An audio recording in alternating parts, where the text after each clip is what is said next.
오늘은 종려주일입니다. 종려주일은 예수님께서 나귀 타고 예루살렘에 입성하신 주일이죠. 예수님께서 예루살렘에 입성하실 때 사람들이 종려나무 가지를 흔들며 환영했다고 해서 종려주일이라는 이름이 붙었습니다. 근데 사실 예수님이 예루살렘에 들어가실 때 사람들이 종려나무 가지를 들고 환영했다라는 말은 성경에서 딱 한 군데밖에 등장하지 않습니다. 요한복음에만 나옵니다. 딱 요한복음 한 군데만 사람들이 종려나무 가지를 들고 예수님을 환영했다라고 기록이 되어져 있습니다. 마태와 마가복음에는요, 단순히 나뭇가지를 베어서 길에 이렇게 폈다라고 기록을 하고 있고, 우리가 오늘 읽은 누가복음에서는 아예 나뭇가지 이야기는 등장도 하지 않습니다.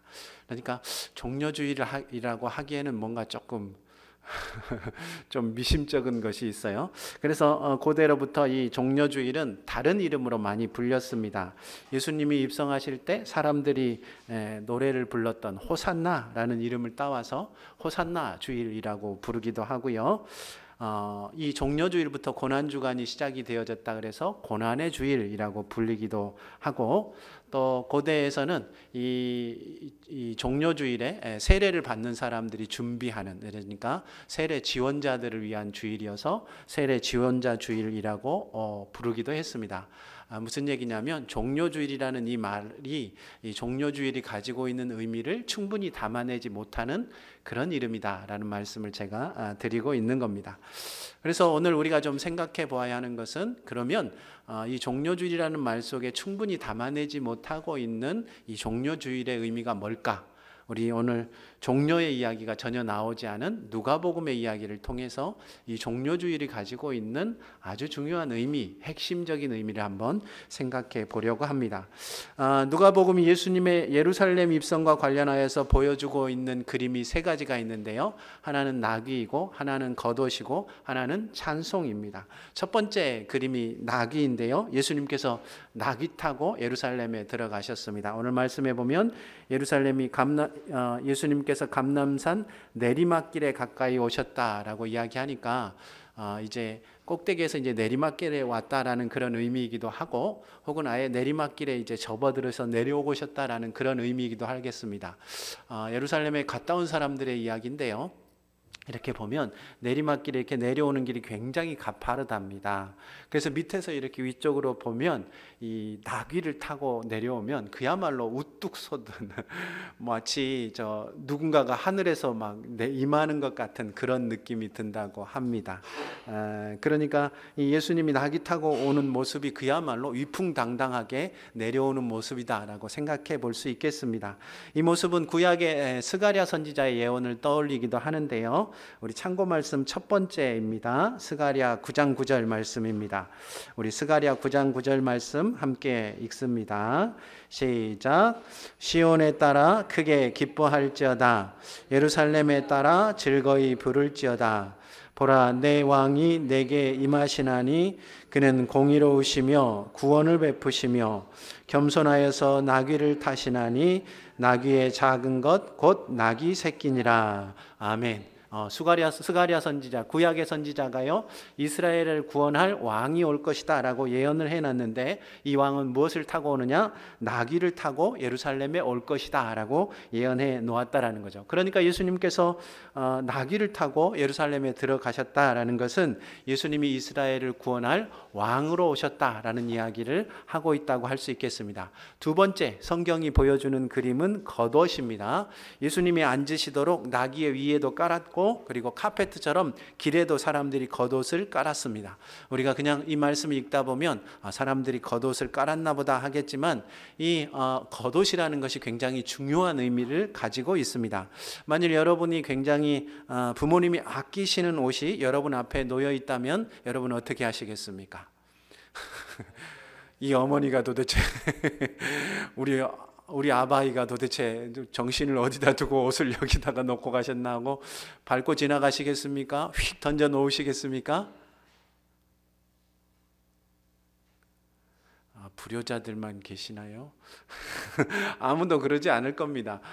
부모님이 그리고 이게 아끼시던 옷이 여러분의 앞에 놓여 있다면 여러분은 조심해서 그 옷을 한쪽으로 잘 치워두고 원래 자리에 걸어둘 겁니다. 왜냐하면 옷이라는 것이요 대부분 그 사람 자체를 상징하기 때문입니다. 그러니까 부모님이 입던 옷인데 그냥 옷이긴 하지만 부모님이 입던 옷이니까 부모님과 연관되어져서 그 옷을 생각하게 되어지는 것입니다. 그래서 누군가의 아래에다가 자기의 겉옷을 깐다라는 것은 바로 내 자신을 그 사람 아래에 놓는다는 의미가 되어지는 것입니다. 무슨 얘기인지 아시겠죠?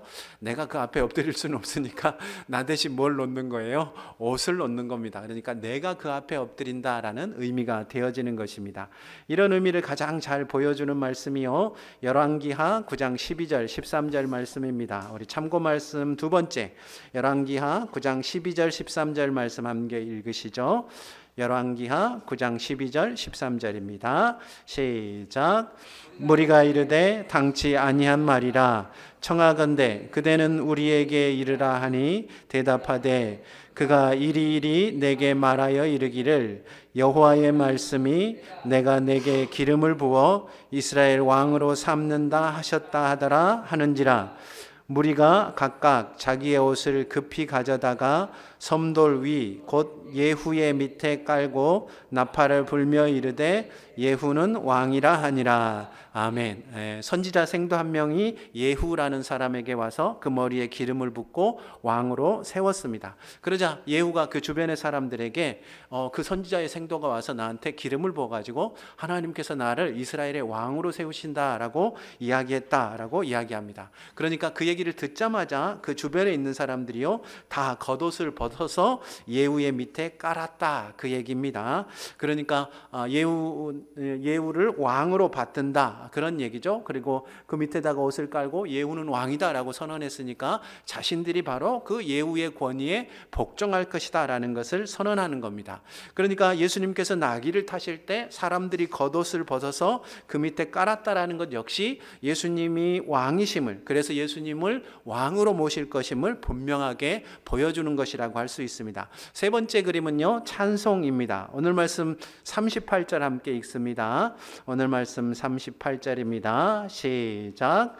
이르되 찬송하리로다 주의 이름으로 오시는 왕이여 하늘에는 평화요 가장 높은 곳에는 영광이로다 하니. 아멘. 예수님을 따르는 무리들이 부르는 찬송인데요 즉흥에서 부르는 찬송이 아니고 시편 118편 26절에 있는 가사를 인용하여서 부른 노래입니다. 시편 118편 26절은 이렇게 되어집니다. 여호와의 이름으로 오는 자가 복이 있으며 우리가 여호와의 이름에서 너희를 축복하였도다. 무슨 얘기냐면 사람들이 하나님 앞에 제사 드리기 위하여 성전으로 나올 때 성전에 있는 제사장들이 오는 사람들을 축복하는 겁니다. 여호와의 이름으로 오는 자가 복이 있다. 우리가 너희를 여호와의 집에서 축복한다. 그런 이야기입니다. 그러니까 이 찬송, 이 찬양을, 이 시편을 지금 예수님한테 부르는데 뭐라고 바꿨냐면 여호와의 이름으로 오는 자라는 말을 주의 이름으로 오시는 왕으로 바꾸어 놓았다라는 것입니다. 그러니까 제자들은 이 노래를 통해서 예수님이 왕으로 예루살렘, 그것도 성전으로 오고 계심을 분명하게 선포하고 있는 거죠. 그 뒤에 나온 말도 역시 마찬가지입니다. 그 뒤에 무슨 얘기가 나옵니까? 하늘에는 평화요 가장 높은 곳에는 영광이로다 라는 이야기가 나오죠. 이 노래 가사말은 어디에서 나오냐면 누가복음 2장 14절에 나옵니다. 예수님께서 처음 이 땅에 오셨을 때, 아기로 태어났을 때 들에서 양치던 목자들에게 천사들이 나타나서 노래하죠. 하늘에는 평화, 땅에는 가장 높은 곳에는 영광, 이렇게 노래를 부릅니다.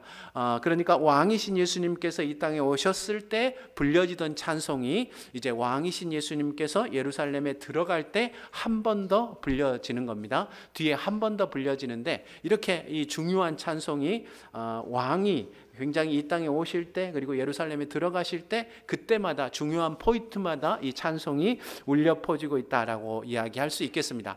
나귀 그리고 겉옷 그리고 찬송, 이 세 가지가 한결같이 우리에게 들려주는 메시지가 뭡니까? 그것은 왕이 그 백성을 찾아왔으니 목자들이 제자들이 왕을 맞아들인 것처럼 왕을 맞아들여야 한다라는 그런 선포인 것입니다. 오늘 종료주일입니다. 예수님을 왕으로 모셔드리는 저와 여러분 되시기를 우리 주님의 이름으로 축원합니다. 예수님을 왕으로 모셔드려야 한다라는 거죠. 그러면 이제 우리가 고민을 해봐야 됩니다. 예수님을 왕으로 모셔드리는 것이 도대체 무엇일까? 이것 역시 세 가지를 통하여 이야기해 볼 수 있습니다. 나귀와 겉옷과 찬송이 예수님이 왕으로 오셨음을 보여주는 건데, 왕으로 오신 예수님을 어떻게 맞아들여야 되는지를 보여주는 것도 역시 나귀 그리고 겉옷 찬송이라고 할 수 있습니다. 먼저 나귀는요, 원래 예수님의 것이 아니었습니다. 그런데 예수님께서 제자들을 보내서 나귀를 풀어서 가져오라고 하셨고, 제자들이 나귀를 풀자 나귀 주인들이 그렇게 얘기하죠. 왜 나귀를 풀어가? 그거 우리 거야 라고 이야기합니다. 그러자 제자들이 말하죠. 주님께서 쓰시겠다. 주께서 쓰시겠다. 그 얘기를 듣고 그 나귀 주인들이 이 나귀를 내어주는 겁니다. 우리말 성경에는요, 나귀 주인이라는 말을 임자, 나귀 임자라고 번역을 해놓았는데 사실은 주님 할 때 쓰는 말하고 같은 말입니다. 원래 성경은요, 둘 다 주님이라는 뜻입니다. 이게 무슨 얘기냐면 이 사람들은 나귀의 주인인 것이 맞는 거예요. 그런데 그 사람들의 주인이 누구라는 거예요? 예수님이다, 그 얘기를 하는 것입니다. 이 사람들이 나귀의 주인이지만 이 사람들의 주인은 주님이기 때문에 이 사람들은 당연히 자기 나귀도 역시 주님 앞에 그분의 말씀대로 순종하여 드렸다, 그 얘기를 하고 있는 것입니다. 그러니까 예수님을 왕으로 모시는 가장 첫 번째 태도는 뭐냐면 주님이신 왕이신 그분의 말씀에 철저하게 순종하고 복종하는 것이라고 할 수 있겠습니다. 그렇잖아요. 제가 말씀을 준비하면서 인터넷을 봤는데 이런 이야기가 하나 있더라고요. 이것저것 검색해 보다 보니까 이런 이야기입니다. 레오날드라는 이탈리아 유명한 귀족이요, 대사의 자격으로 이 프랑스 왕을 방문을 했다고 합니다. 그런데 이 프랑스 왕은 이 레오날드라는 귀족이 너무나 마음에 들어서요, 이제 접견을 한 다음에 저녁에 사람을 보내가지고 내일 파티를 열 테니까 오십시오라고 초대를 한 거예요. 그런데 이 레오날드라는 귀족이 그 얘기를 듣고는 아무 대답을 안 하는 거죠. 그래서 이 종이 돌아와가지고 사환이 돌아와서 왕에게 이야기를 하는 거죠. 아무 대답도 없으시더라고요. 그래서 기분이 몹시 나빠한 거죠. 그런데 그 다음날 파티가 되었는데 이 레오날드라는 귀족이 찾아왔다라는 거예요. 그래서 왕이 깜짝 놀라가지고 어쩐 일로 왔느냐고, 분명히 어제 밤에 이야기할 때는 아무 대답도 없이 시큰둥한 반응을 보였는데 왜 왔냐고 물었답니다. 그랬더니 이 레오날드가 이렇게 대답을 했다는 거예요. 왕의 초대에 제가 어찌 승낙이나 거절을 하겠습니까? 왕에게는 다만 복종만 할 따름입니다. 그랬다는 겁니다. 깜짝이야. 살살해 주세요. 사람들 깨우느라고 그러신 거죠, 지금. 다들 깨세요. 왕에게는 이게 내가 표정이 어떻든지 상관없이요, 왕이 뭔가 이야기하면 승낙하고 거절하는 게 우리의 선택권에 달려있지 않다라는 거예요. 왕이 저녁에 내일 파티가 있으니까 오십시오 하면 내가 승낙하고 거절할 권리가 없어요. 그냥 가야 하는 것이 왕의 명령이다라고 이야기하는 겁니다. 누가 왕의 명령에 이렇게 저렇게 토를 달겠습니까? 그저 복종하는 것이 왕을 대하는 자세입니다. 여러분, 예수님이 여러분의 왕이십니까? 그러면 예수님의 말씀에 철저히 복종하시기 바랍니다. 잘 안 하시는데, 아멘을 잘 안 하시는데 이런 거는 하셔야 됩니다. 나중에 복종을 안 하시더라도 지금 아멘 해놓으면 그래도 말이라도 했다고 이야기가 되지 않겠습니까? 한 번 더 기회 드립니다. 예수님이 여러분의 왕이십니까? 예수님의 말씀에 철저히 복종하시기 바랍니다. 아멘. 두 번째는 겉옷입니다. 당시에는요, 겉옷이 정말로 소중했습니다. 특별히 고대의 일교차가 큰 지역에서는요, 겉옷이 이불의 역할도 동시에 했습니다. 그러니 속옷이야 이것저것 대충 입어도 겉옷은 그야말로 좋은 것으로 장만하려고 애를 썼습니다. 신명기 24장 13절에 보면요, 가난한 사람들이 돈이 없을 때 저당을 잡히고 돈을 빌리는 규정이 있는데요, 그때 가난한 사람들이 저당 잡히는 게 바로 이 겉옷입니다. 그러니까 겉옷을 잡히고 저당을 이렇게 돈을 빌릴 정도니까 이 겉옷이 얼마나 귀중한 것이었는지를 우리가 알 수 있습니다. 그런데 이 겉옷을 담보로 돈을 빌려 주었더라도 해가 지기 전에는 이것을 돌려줘야 합니다. 왜냐하면 당시의 사람들은 다 이 단벌 신사였기 때문에 가난한 사람들은 이 겉옷이 없으면 그걸로 돈을 빌렸더라도 밤새 덜덜 떨어야 하는 거죠. 특별히 그곳이 사막 기후 같은 곳이기 때문에 그게 굉장히 생명의 위험을 자초할 수 있는 일이기 때문에 그 겉옷을 담보로 잡고 돈을 빌려 주었더라도 해가 지기 전에는 반드시 이 돈을 빌려준 사람이 옷을 돌려줘야 하는 것이 율법의 규정이었다라는 것입니다. 그러니까 겉옷이라는 것은 가난한 사람들에게는 생명과 같은 것이고 실제로 그들이 가진 것 중에서 제일 값나가는 물건이었다라고 할 수 있겠습니다. 이것은 가난한 사람들만의 이야기가 아닌데요. 어떤 기록에 보면 당시 로마의 부유한 사람들은요, 겉옷을 사는데 돈이 얼마가 들었냐면 100데나리온에서 200데나리온짜리 겉옷을 입었다고 합니다. 100데나리온에서 200데나리온. 데나리온은 일용직 노동자의 하루 품삯이니까 요즘으로 쳐서 그냥 15만 원으로 딱 치면 100데나리온이면 얼마겠습니까? 1,500. 200데나리온이면 얼마겠습니까? 3,000. 중간 딱 퉁쳐가지고 2천만 원. 겉옷이 2천만 원. 2천만 원짜리 겉옷 입어보신 분 계십니까? 아이고 안타깝습니다.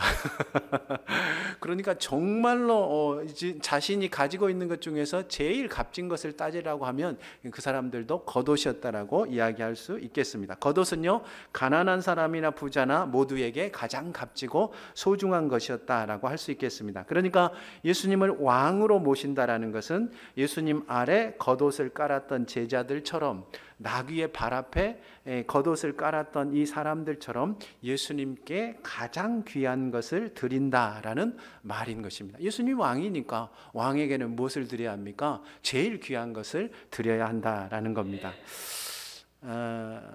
혹시 임금님 진상품이라고 옛날에 들어보셨죠? 팔도마다 자기 고장에서 제일 좋은 거 특산품을 임금님한테 이렇게 올려 보내잖아요. 그래서 이천에서는 쌀을 올렸을까요? 그리고 영광에서는 굴비를 올렸고 또 뭘 올렸습니까? 또 다른 데서는 나주에서는 먹골배를 올렸다고 하고, 앞으로 다음 주에는 우리 윤주민 집사님한테 설교를 시켜야 되겠어요. 이렇게 올리는데 그 중에 나주 근방에 사는 윤 땡땡 씨가 나주 배를 올리는데 너무 그게 먹골배가 맛있어 보이는 거죠. 그래서 이렇게 생각을 했답니다. 내가 이쪽 뒤쪽 안 보이는 것을 살짝 한번 깨물고 나머지를 진상하면 왕이 모를 것이다 하고 생각을 한 거죠. 그래서 한쪽을 와삭 빼먹고 나머지를 진상했다는 이야기가 있습니다. 어떻게 됐겠습니까? 그렇죠. 왜 이렇게 크게 왕에게 드리는 것은 절대로 먹다 남은 거, 쓰다 남은 거, 찌끄레기 이런 거 보내면 죽는 거예요. 왕을 우습게 여기는 게 이게 지금 집에서 저거 어머니 아버지에게도 그런 거 안 바칠 판에 지금 왕에게 드리는 거를 그런 거 드리면 절대 안 된다라고 할 수 있겠습니다. 그러니까 예수님을 왕으로 모신다라는 것은 예수님께 가장 귀한 것을 드린다라는 이야기라고 할 수 있겠습니다. 여러분이 들어본 중에 원종수 박사 이야기 아마 많이 들어보셨을 겁니다. 한참 90년대 한국 교회에서 제법 간증도 많이 하신, 미국에서 암 전문의로 이렇게 활약하고 계신 분인데, 그분이 서울대 의대를 수석으로 졸업을 했어요. 근데 어머니가 이분을 굉장히 어렵게 키웠습니다. 아버지가 죽고 어렸을 때부터 이 어머니가 노점상하고 그다음에 싹바느질하고, 그래서 딸 셋 아들 하나 키웠으니까 얼마나 힘들게 키웠겠습니까? 그래서 이제 이 아들이 서울대 의대를 졸업하고 서울대 병원에 취업을 해가지고 인턴으로 첫 번째 월급을 받은 거예요. 그때는 이제 제법 오래된 시절이니까 70년대니까 첫 월급이 7만 원 나왔답니다. 7만 원. 인턴 월급이 7만 원 나왔는데 거기에서 세금을 떼고 나니까 6만 7천 몇십 원 이렇게 딱 떨어지더랍니다. 그래도 그게 너무 좋아가지고 봉투에 딱 담아가지고 어머니한테 세금 떼고 그대로 이렇게 딱 갖다 드렸다라는 거죠. 너무 고생하셨으니까 어머니 이제 우리 집안도 제가 책임지겠습니다. 어머니가 지금까지 저를 키워주셨으니 제가 책임지겠습니다 하고 이렇게 딱 갖다 드린 거죠. 받자마자 어머니가 그러시더랍니다. 종수야, 이거 첫 열매지? 이제까지 우리가 어렵게 살았는데 한 달 더 고생한다고 우리가 뭐 굶어 죽겠냐? 그러시고는 기왕에 우리가 하나님 믿고 살기로 했으니까 깨끗하게 살자 하시더니 그 다음날 아침에 새벽 기도회를 가서 그걸 헌금으로 딱 내셨대요. 고향 교회도 아니고 이 아들 뒷바라지로 하러 서울에 왔으니까 그냥 옆에 있는 교회인데 그 교회 나가가지고 새벽 기도에 이렇게 헌금을 딱 했다라는 거죠. 첫 열매니까. 이럴 때는 항상 간증이 따라와야지 않습니까? 그 다음에 하나님이 복 주셨다. 정말로 그 다음에 하나님이 복을 주셨어요.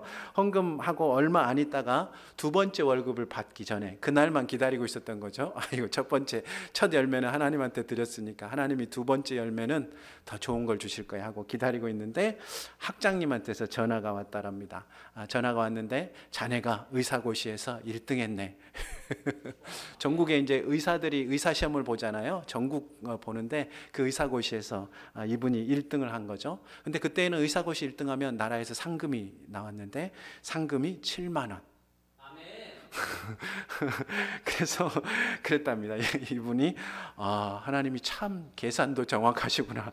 나는 세금 떼고 6만 7천 얼마를 헌금했는데 거기에다가 이자까지 붙여가지고 나한테 7만 원 주시네. 너무너무 감동해가지고 신이 나가지고 어머니한테 온 거예요.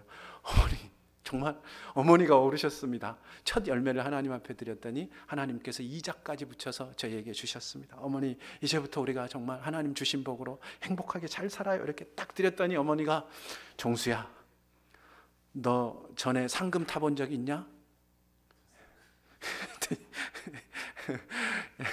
그래서 종수가 이렇게 대답했다네요. 이렇게 큰 거는 타본 적이 없죠. 그랬더니 그럼 이거 첫 열매네? 그러더니 여기 가지고 있던 거를 바닥에다 휙 던지시더래요. 그래서 그걸 왜 던지셔요? 어머니 그랬더니 내 거 아닌 거는 손에 오래 들고 있는 것 아니야. 그리고는 그 바닥에다 놔두고 그 다음날 새벽에 다시 그걸 집어들고 가갖고 새벽 기도에 가서 헌금을 하고 오셨답니다. 아멘. 여기도 아멘입니까? 마음 이해가 되십니까? 제가 여러분에게 그렇게 하라고 제가 말씀을 드리는 것 아닌가요? 맞나요? 제가 참 조심스럽습니다만은 하여튼 이분들은 적어도 내가 월급 단 첫 월급이니까 제일 귀한 거니까 내가 하나님 드리고, 그리고 내가 상금 탄 첫 상금이니까 내가 하나님 드리고, 그 다음에도 뭐 제목만 붙으면 다 그렇게 드렸지 않습니까? 내가 레지던트 돼서 첫 월급이니까 하나님 앞에 드리고, 그 다음에 보드 따고 첫 월급이니까 하나님 앞에 드리고, 발령 나서 미국 가서 암 전문의 돼서 뭐 이렇게 했지 않겠습니까? 하나님 앞에 가장 귀한 것을 드리는 마음. 그러니까 그렇게 하나님 앞에 믿음으로 드린 어머니가 있으니까 이 아들이 정말로 멋있게 살지 않습니까? 하나님 앞에 드리는 것은 그야말로 가장 좋은 것으로 드려야 한다라는 것 여러분 잊지 않으셨으면 좋겠습니다. 여러분도 좋은 것 드리고 계시죠? 쓰다 남은 것, 먹다 남은 것, 짜투리로 시간 날 때, 여유 될 때 예수님 찾는 것 아닙니다. 거지에게 적선하듯 하나님과 하나님의 몸된 교회에 드리는 것 아닙니다.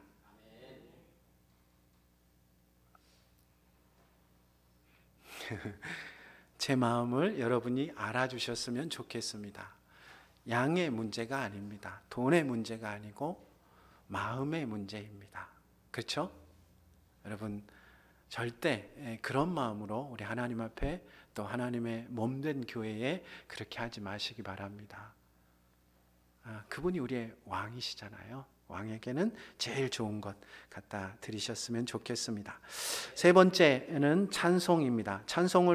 찬송은요, 왕을 대하는 가장 기본적인 태도입니다. 여러분 가끔 사극 보시잖아요. 왕이 한번 행차하면 어떻습니까? 모든 백성들이 그 앞에 엎드리고 그 다음에 만세 삼창을 하잖아요.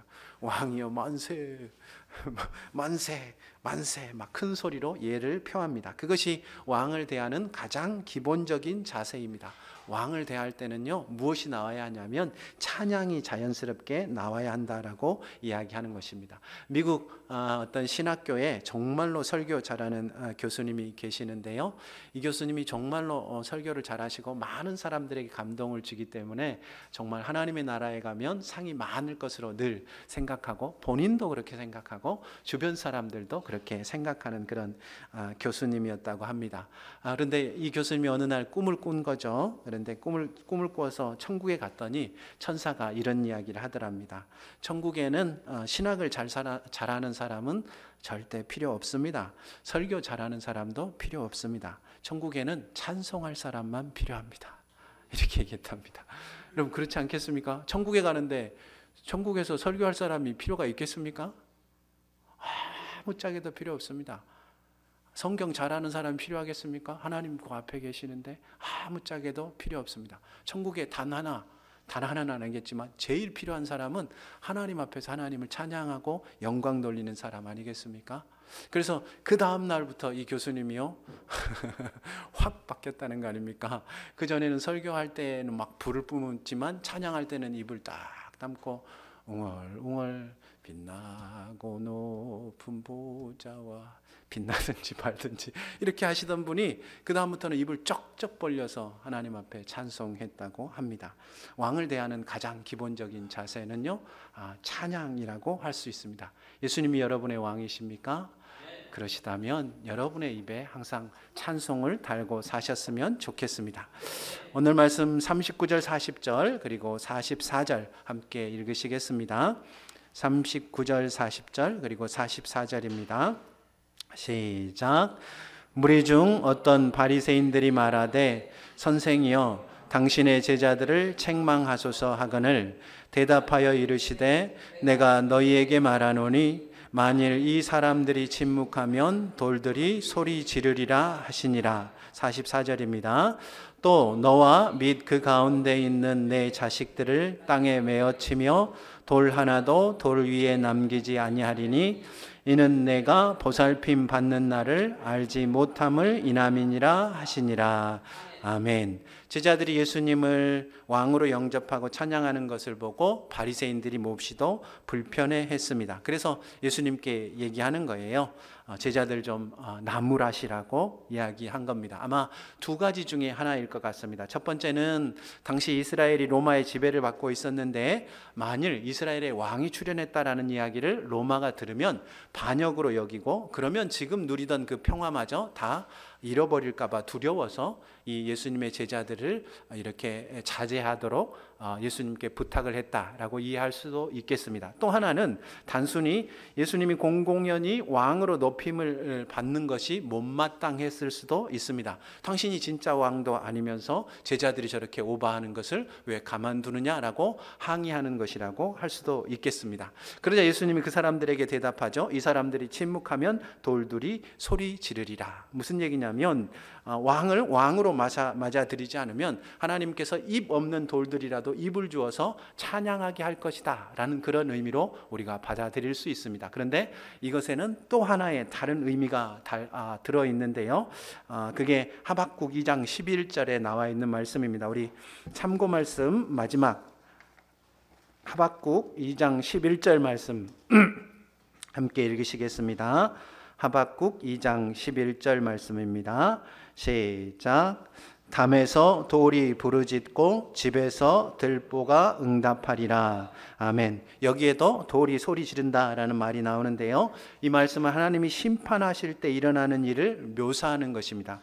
하나님이 심판하실 때 담에 돌이, 집에 들보가 소리를 내어서 그 집에 사는 사람들의 악함을 폭로한다라는 뜻이고, 바로 그 폭로로 인해서 그 집의 담과 그 집의 집의 이 들보, 집 자체가 무너질 것이다 라는 것을 이야기하는 것입니다. 그렇게 이해해 보면 만일 이 사람들이 침묵하면 돌들이 소리 지른다 라는 말은 예수님을 제자들처럼 왕으로 맞아들이지 않으면 바로 그곳에 심판이 임한다 라는 말로 이해할 수도 있는 것입니다. 이해가 되시죠? 예.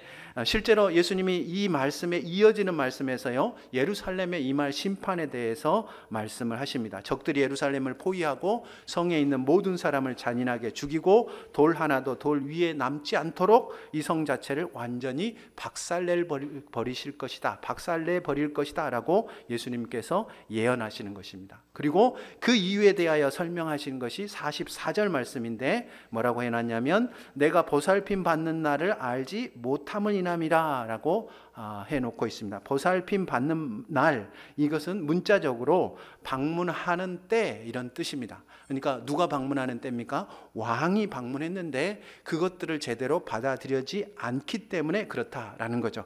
그러니까 이 전체의 흐름을 이해해 보면 돌들이 소리 지른다라는 말은 어쩌면 정말로 왕을 왕으로 맞아들이지 않았기 때문에 심판이 임할 것이다 라는 그런 말씀으로 이해하는 것이 보다 더 바른 이해라고 할 수 있겠습니다. 예수님이 이 말씀을 하신 지 40년이 못 되어서요, 그 말씀대로 예루살렘은 멸망당합니다. 로마의 유대인들이 저항을 하죠. 그 저항에서 유대인들이 60만이 죽습니다. 그리고 성과 성전은 돌 하나도 돌 위에 남지 않도록 완전히 초토화되어져 버립니다. 왜요? 왕을 왕으로 맞아들이지 않기 때문에 그렇습니다. 이건 단지 유대인들과 이스라엘에만 주신 말씀이 아닙니다. 어느 시대건 왕이신 예수님을 왕으로 모셔드리지 않는 시대는 그들의 마지막이 비참할 수밖에 없음을 분명하게 경고하고 있는 말씀이라고 할 수 있겠습니다. 예수님은 우리의 왕이십니다. 예수님을 왕으로 모셔드리시기를 우리 주님의 이름으로 축원합니다. 기도하겠습니다.